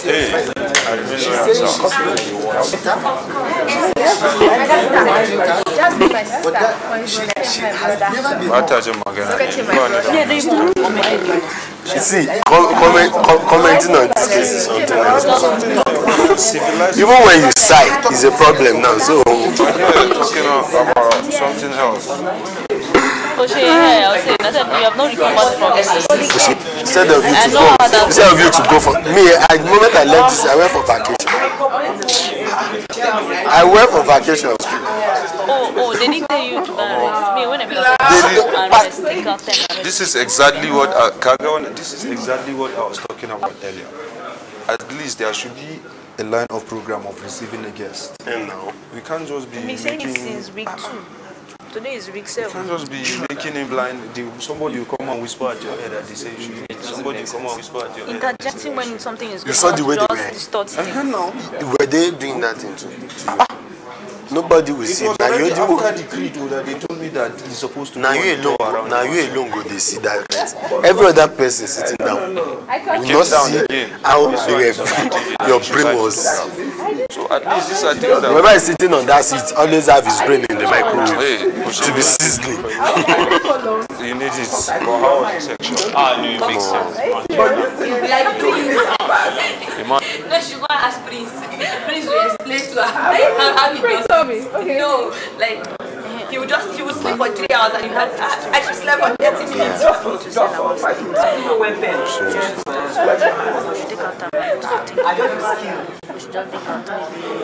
No, but seriously, I don't think I could. I just was trying to feel like this. Even I saw last week that thinking of the very that they used to project. So Shebiri will ask me, even ask me, I was like, you have their microphone. I said yes. He said he can't believe it. That I'm just like maybe have that session and ourselves. Generally, we can do that. There's also one to pictures on the conference room. Yes, and main seat cyber. Yes. We used thinking we used to conference room depending on the Actually, I think two of us kind of. The reason why that was the main reason why I chose my project is because where we come from, our government, anything that has to do with finance, nobody will look at you. But I think 2 people, Basabachi's project, apart from his own stand before, and my project is a kind of project. Actually, my own is what I didn't mean I wanted to go based on everybody. I would not have chosen anything that has to do with environment. I could have also gone with agriculture. That was why I chose that environmental stuff. Whichever state, whichever government, it will work in line with. I think Basakwachi's Almajiri's stuff too is the state's program.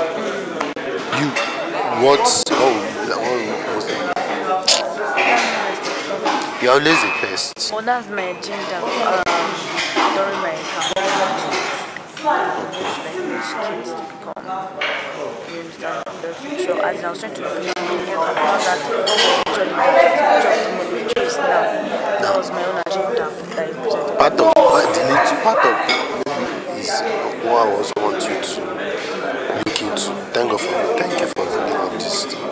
It's maybe the major challenge in your state.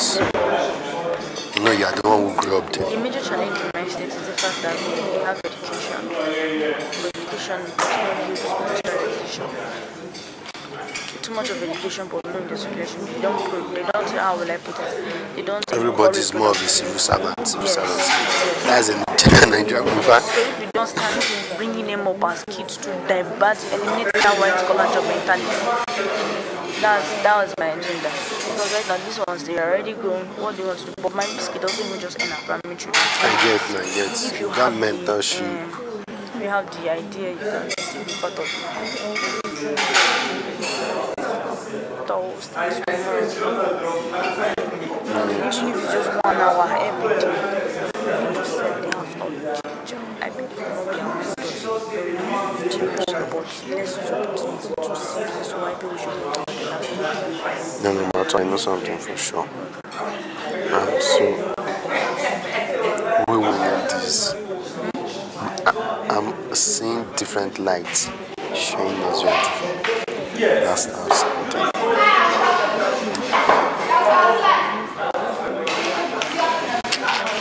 It will be fun. In-house, outside the mansion.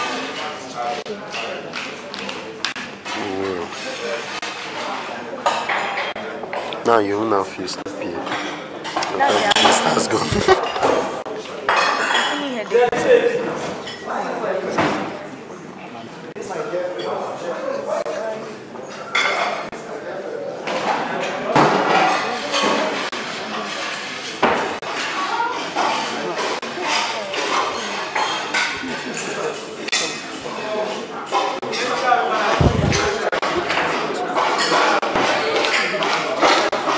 Can you see the puppy?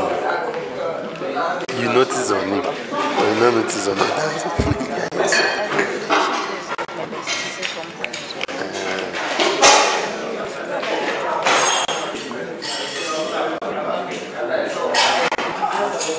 He's strong.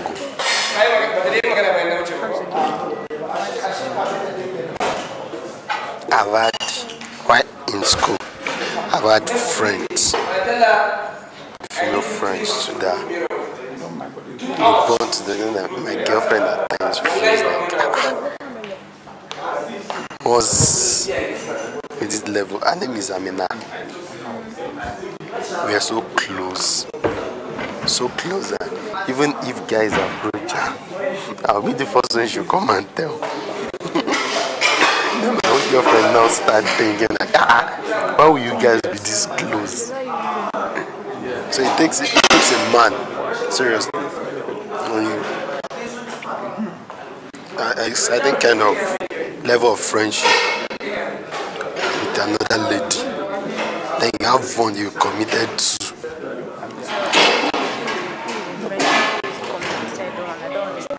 He has a better matter. And for it with you, do you know the clash of interest that are going on in his head? There are certain things he might want to see or do. But when he remembers, at times it will be like, we human beings, we are beings of emotion. No matter how much you mask there are levels in which you, no matter what.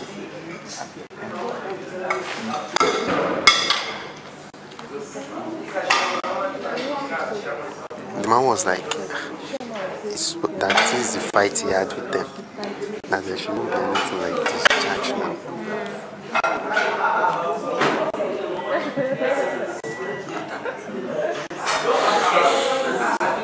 She didn't fall down. That's why I'm also thinking of something like those that were discharged. Hope it was not just for the sake of the game. Like, though they were discharged, not everybody's coming back to. Yeah. You get that kind of thing. Just for the sake of yeah. release our result. Was it that hard for them? I was also thinking of something. Are you okay with Joy? I've not spoken to that issue. I haven't talked to her. No, I'm not keeping malice, but seriously, I find it hard to talk to her. I find it hard. And personally, it's making me uncomfortable. It wasn't like I'm keeping malice. That's one thing I'm scared about myself. If I put you off my mind, it's not like I wish you bad, but I just try as much as possible to make sure nothing happen between us. I understand. And I was thinking we call friends, not talk to. Why? I changed my mind. I wanted us to do what? I know why you want us to do it. Based on what you just said. Also. No.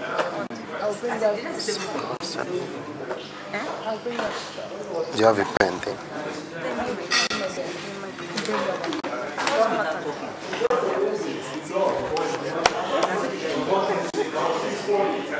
I was happy. Are you serious? In what aspect? Okay, I get what you mean. When we call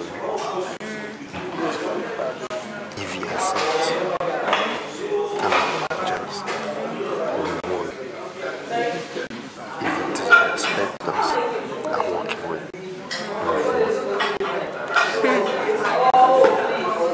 whichever situation. Let's do it for the right reasons. Even for the right reason, we are expected. We are expected, but there should be the right time. There should be a right time. Not everybody is cool with it. It's just me and you. I know. Me, I'm either ways. No. See, my decision, my opinion is not based on my personal. I know what you're saying. Do you understand? I get. No, we're looking at the time frame, isn't it? Yeah. But in the time frame, it's just me and you busy. Because Kochi will not, Bench will not, Chong will not, Henry might. Okay, that's it. So what's your thought? So half of it is easy. No. Exactly. So let's allow them calm down and sort some things out. Or we can have another general meeting. Because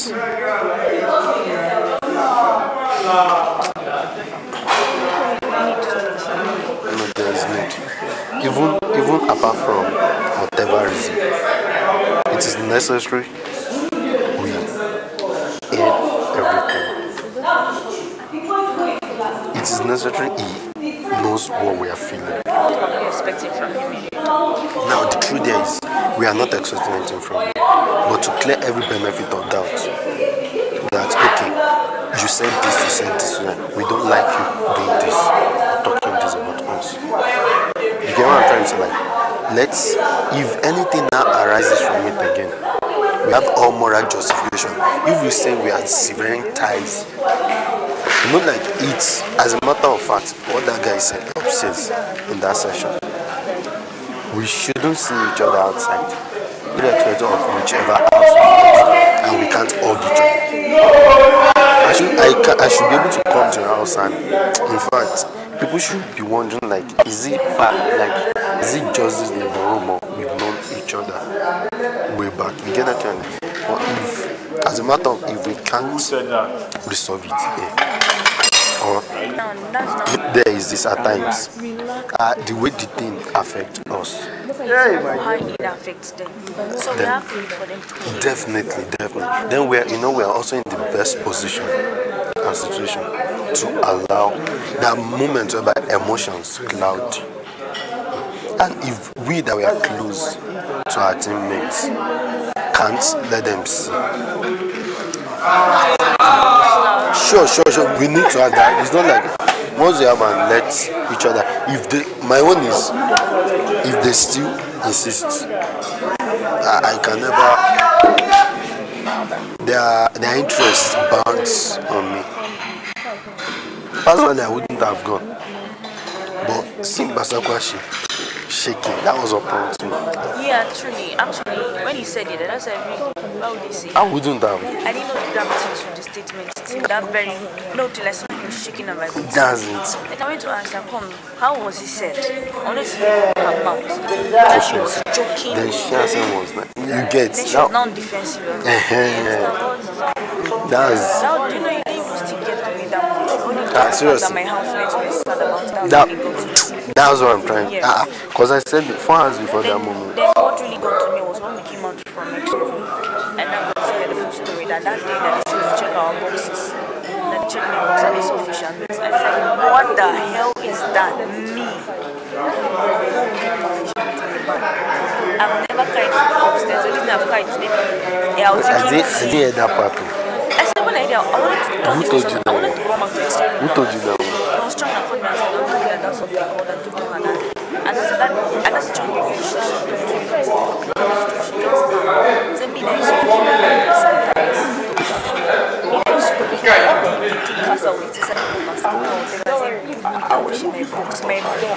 Do you know why? Do you know why I'm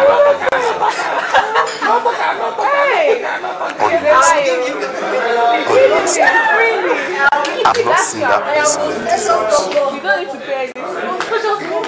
That has this of anger or the momentum of anger that I have in this house. I swear to God.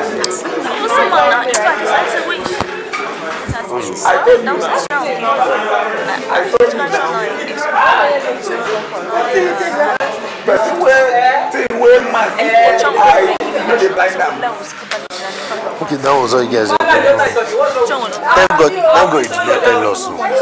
You know, would have gone back there. But I just happened to think about it again, like and I said, yeah, I know it didn't happen, so why should I do it? Just nothing. Like,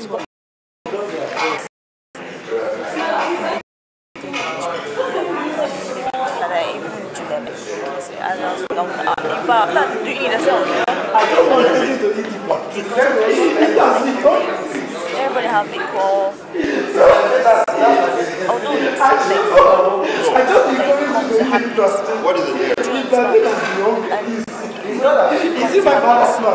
Just sense of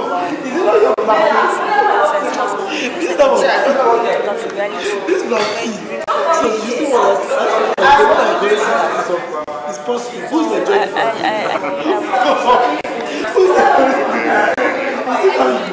But it was fun, it was sweet. I know now. But in the long run, yes.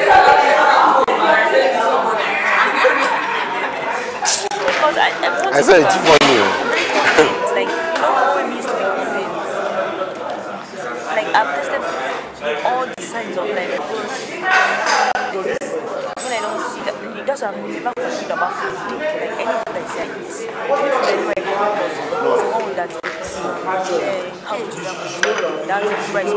Rice. I swear that rice was horrible.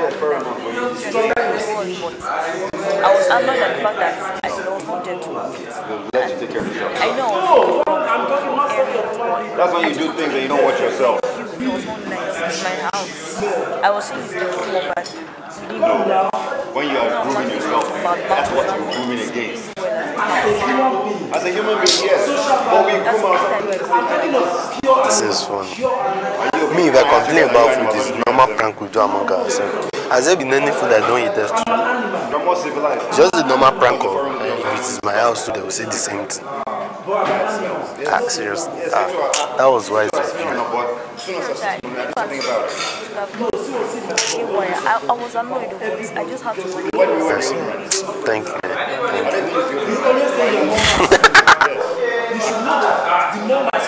Seriously, I'm really appreciating it. Thank you for not saying it. Because that moment, we were trying to kill one. Today, but somebody has recovered from him.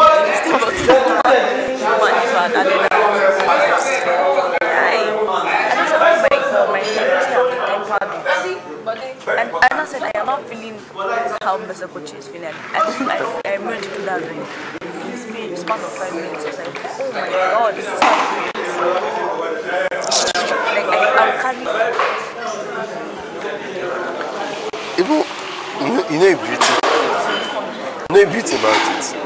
Both while I was the kitchen boss and chairman, I can say it openly.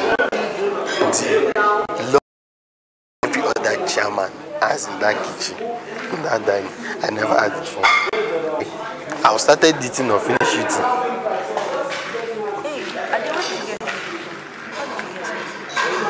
Imagine, if you can imagine you have this, you will get it's not that kind of imagine. When you imagine, you won't put your ass immediately.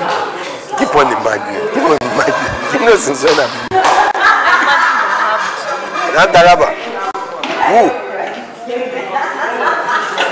Shamsu does not have the ones to come out. Are you jealous? Come nearer, come nearer. Yes, this is.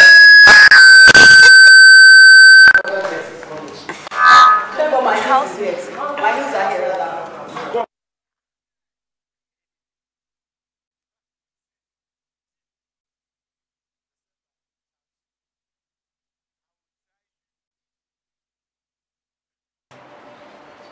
Your Excellencies, assemble at the Zuma Conference Hall to receive your next guest.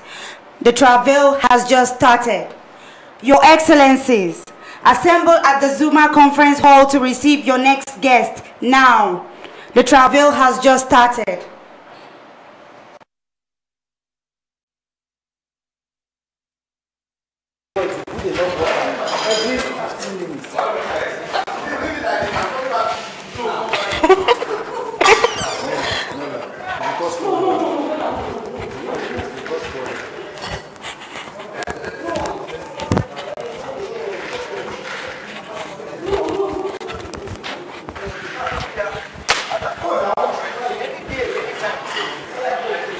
Any moment, I'm there. Readily prepared. Who's this? This girl, how's that? Why are you here with us? What's my business with you? Were you here yesterday? Which other time? I don't want to sit with Coco.